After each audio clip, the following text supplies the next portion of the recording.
Do you recognize this country? Yes, that's the US. But if you look clearly, there are some states that does not exist. Today we are going to talk about proposed American states that almost existed. Today, when we think about the United States, we imagine a fixed map, 50 states, clear borders, and a nation that feels complete. But in the decades after independence, the map was anything but stable. Vast frontier regions were isolated, poorly governed, and often felt abandoned by the states that officially controlled them.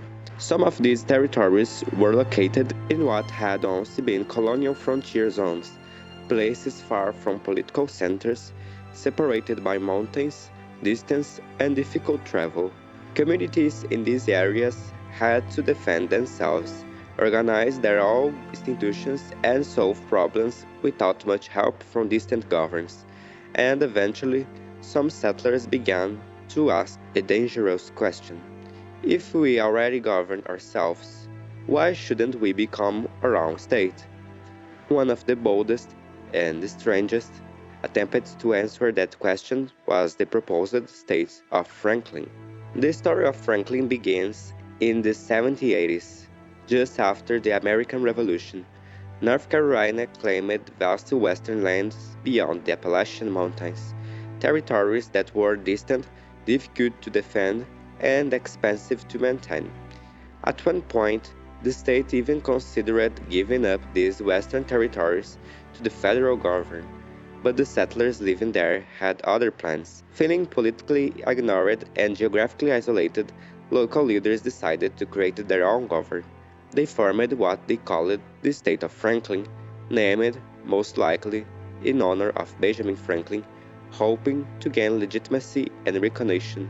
The new state established courts, elected officials, organized militias, and attempted to negotiate treaties with Native American nations. For a brief moment, Franklin functioned like a real political entity, but there was one major problem. It lacked official recognition from Congress. Without enough votes to become the 14th state, Franklin existed caught between independence and illegitimacy. Meanwhile, North Carolina reversed course and he asserted control over the territory. By the late 1780s, internal divisions and external pressure weakened Franklin beyond repair. Its government collapsed and the territory was gradually reintegrated into North Carolina before eventually becoming part of what is now the state of Tennessee. Today, the land once claimed by the state of Franklin lies mostly within eastern Tennessee, a quiet region that rarely remembers how close it came to become America's 14th state. But Franklin was only the beginning, because throughout American history, Many other regions tried to be their own state, like this one we are going to talk now, Deseret. After Franklin, the next serious attempt at statehood came from the far west, and it was far more organized. In 1849, Mormon settlers in the Great Basin formally proposed the state of Deseret, led by Brigham Young. They had already established a structured society in the Salt Lake Valley after migrating west to escape persecution. But Deseret was not a modest proposal. Its borders would have covered most of the Great Basin and extended into present-day California, Nevada, Arizona, Colorado, New Mexico, Idaho, Oregon, and Wyoming. It would have been one of the largest states ever admitted to the Union. This wasn't symbolic. They drafted the Constitution modeled after the US Constitution. They organized elections. They formed a legislature. Brigham Young was elected governor. For a brief period, Deseret functioned as if they were already legitimate, but the national context was hard. The Mexican-American War had just ended. The United States had acquired vast western lands. The central political issue was slavery, and whether new territories would enter as free or slave states. Congress was trying to preserve a fragile sectional balance. Admitting a massive, religiously unified state in the West was politically risky, so instead, through the Compromise of 1850, Congress created the Utah Territory, smaller, federally supervised, with Brigham Young appointed as territory governor. Deseret disappeared legally, but the attempt revealed how quickly organized communities could move from settlement to statehood, and how national politics ultimately decided their fate. Lincoln. Not long after the Civil War, another proposed state emerged in the Pacific Northwest. This time it wasn't about religion or post-war reconstruction, it was about geography and political distance. In the 1860s, residents in eastern Washington began discussing the idea of forming a new state, sometimes called Lincoln, by combining parts of eastern Washington and portions of the Idaho Territory. The issue was simple but persistent. Western Washington held most of the population and political power. Eastern Washington, separated by the Cascade Mountains, was more rural, more isolated, and economically different. Travel across the mountains was difficult, communication was slow, representation felt uneven.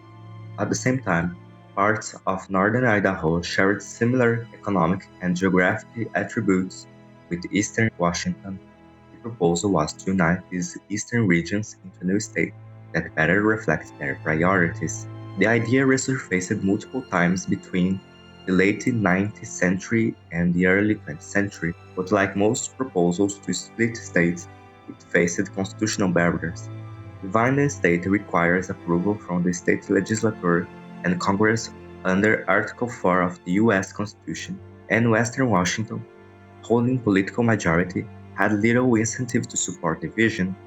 Lincoln never advanced beyond discussion and local advocacy, but it introduced a pattern that would repeat across American history. When geography creates economic and cultural divergence, political separation becomes thinkable. Sequoia. At the beginning of the 20th century, one of the most structured proposals for statehood emerged from Indian Territory.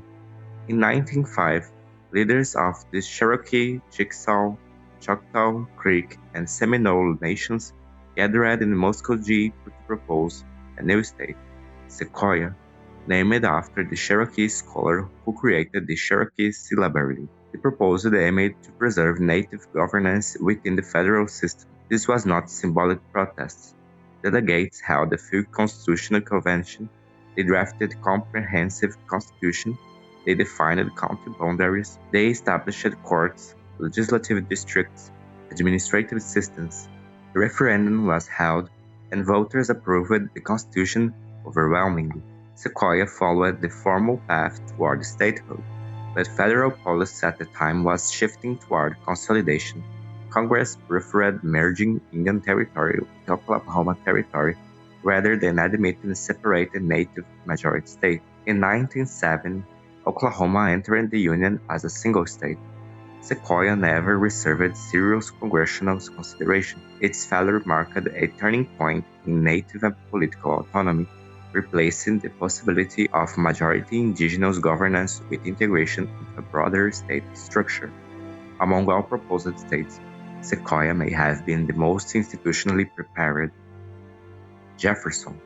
By the mid-20th century, the tension shifted west again, this time fueled by rural frustration. In 1941, several counties in Northern California and Southern Oregon argued that their state governors neglected them. Tax revenue, they claimed, flowed south. Roads were underfunded, investment lagged behind urban centers. They proposed the state of Jefferson. They organized rallies designed as seal with two X, symbolizing being double-crossed. They declared symbolic independence days. They selected a provisional governor. Local newspapers covered the movement seriously. For several weeks, Jefferson felt real. Then, December 7, 1941 changed everything. After the attack on Pearl Harbor, the United States entered World War II. Regional political grievances immediately lost urgency in the face of national mobilization. The movement dissolved almost overnight, but Jefferson has resurfaced repeatedly in modern decades, especially during periods of political polarization between rural and urban regions. Superior. The most recent major proposal emerged in Michigan. The Upper Peninsula, geographically separated from the Lower Peninsula by the Straits of Mackinac, developed a distinct economic and cultural identity centered on mining, forestry, and smaller industrial communities. Before the Mackinac Bridge opened in 1957, physical separation reinforced political distance. By the 1960s and 1970s, some residents began advocating for the state of Superior. They argued that Lansing policies reflected the priorities of southern Michigan's population centers, while the Upper Peninsula faced different economic realities, declining mining industries, infrastructure challenges, and limited representation. Resolutions were introduced in the Michigan legislature. Public support was visible, though not overwhelming statewide, but without approval from the existing state government. The proposal could not advance constitutionally. Superior never reached Congress, yet it reinforced the recurring pattern in American federalism. Even long-established states can experience internal regional divides strong enough to generate serious conversations about separation.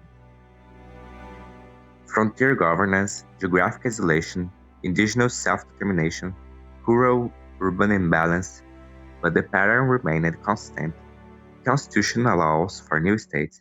In practice, political reality determines which proposals move forward. Since 1955, when Alaska and Hawaii were admitted, no new state has entered the Union.